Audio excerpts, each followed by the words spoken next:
Bakit hindi lahat ng single parent ay kwalipikado bilang solo parent? Sino-sino ba ang mga pwede at hindi pwedeng mag-apply? At bakit malaking bagay ang may solo parent IT? Sa Pilipinas, may batas na nagbibigay ng mga benepisyo at katulong na suporta para sa mga solo parents. Ito ay ang RA 11861 o ang Expanded Solo Parent Welfare Act para mas maraming pamilya ang makinabang. So, sino-sino ba ang mga pwede mag-apply bilang solo parent?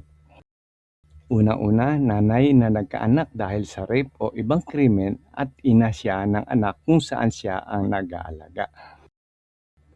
Susunod ay ang naiwan na nag-iisa dahil sa pagkamatay ng asawa.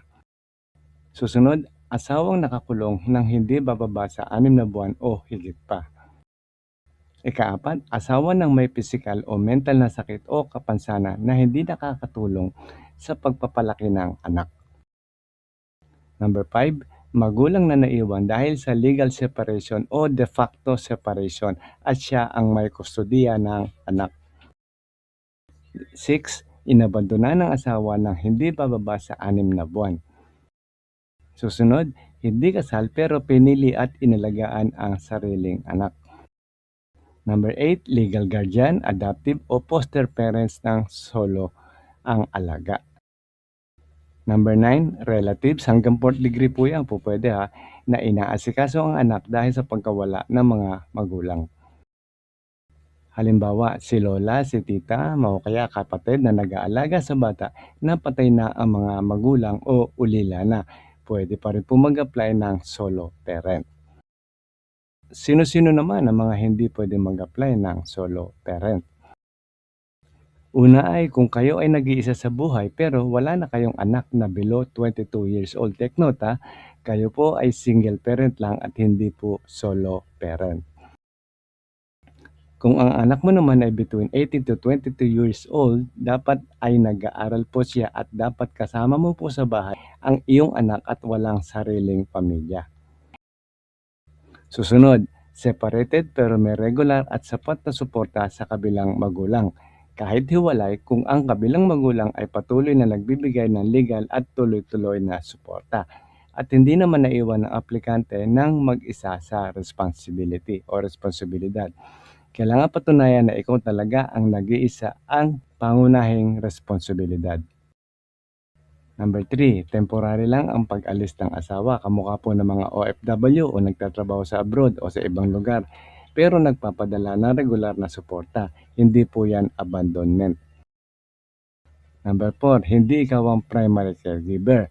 Kung may ibang kamag-anak, halimbawa, lolo, lola, ang mga talagang nag-aalaga at hindi ikaw ang pangunahing gumagastos at nagdedesisyon. Note lang kung ang anak naman ay between 18 to 22 years old, dapat nag-aaral po siya at dapat kasama mo po sa bahay ang iyong anak at wala po siyang sariling pamilya. Number 5, walang dependent children. Ang solo parent benefits ay para sa may anak na below 22 years old na dependent at nag-aaral o kaya ay anak na may disability. Anumang edad po yan, basta dependent. Kung wala nito, hindi po siya mako-qualify. Mahalagang paalala po, kahit pasok ka sa category, kailangan may patunay o mga dokumento, dumaan sa evaluation ng Social Welfare Office.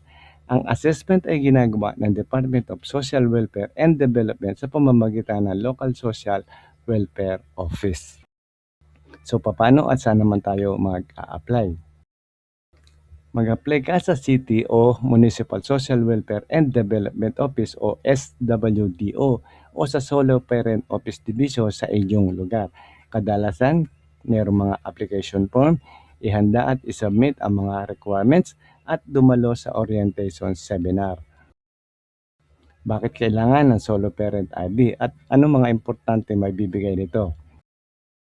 Kapag meron ka ng SPID o Solo Parent ID, pwede ka na makakuha ng mga benepisyo katulad ng parent leave, flexible work schedule, discount sa mga basic needs, scholarship at training, housing priority, medical at livelihood, kasali rin po yan, at saka cash subsidy. So number 1, ang parental leave ay 7 days. 7 working days yan bawat taon.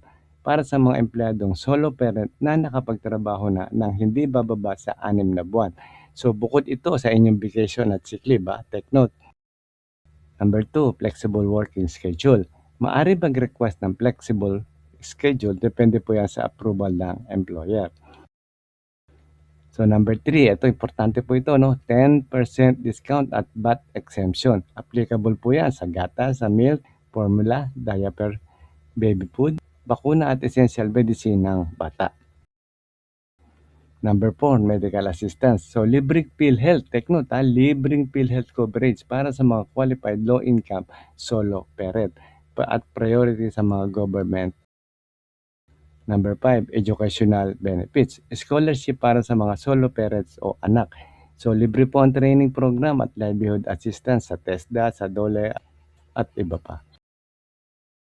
Housing benefits, priority sa low-cost housing projects ng mga gobyerno. Number 7, cash subsidy. May cash allowance po yan para sa mga low-income solo parents. Para sa solo parents na minimum wage earner o below poverty threshold. Subject po yan sa assessment ng Social Welfare Office. Number 8, automatic enrollment sa mga social programs kasama sa mga food, medical at livelihood assistance program ng LGU. So, importanteng tandaan, kailangan valid at updated ang inyong solo parent ID, may evaluation at renewal. Karaniwan po yan yearly. Ang ilang benefits ay para lamang sa mga low-income solo parents. So hanggang dito na lamang at sana ay nakatulong po muli kami sa inyo.